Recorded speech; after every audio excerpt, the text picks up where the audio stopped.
এবার আইপিএল থেকে ফিরে গতকাল প্রথমবার বাংলাদেশের জার্সিতে মাঠে নেমেছিলেন মুস্তাফিজ। দলের জয়ে বড় অবদান রেখে হয়েছেন ম্যাচ সেরা খেলোয়াড়। চতুর্থ টি-20 ম্যাচে জিম্বাবুয়ের বিপক্ষে গতকাল 4 ওভার বোলিং করে দিয়েছেন 15টি ডটের সঙ্গে নিয়েছেন 3টি গুরুত্বপূর্ণ উইকেট। ম্যাচ শেষে মুস্তাফিজ জানালেন, সবসময় এভাবে দলের অবদান রাখতে চান।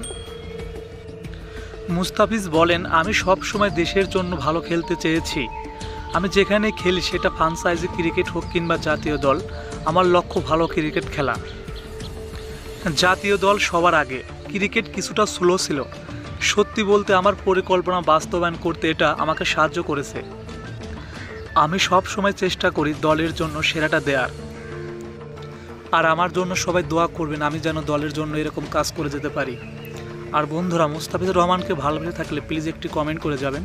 আর যারা এখন আমার চ্যানেলটি সাবস্ক্রাইব করেননি, প্লিজ চ্যানেলটি সাবস্ক্রাইব করে আমার পাশে থাকুন এরকম আপডেট খবর পেতে। ধন্যবাদ সবাইকে।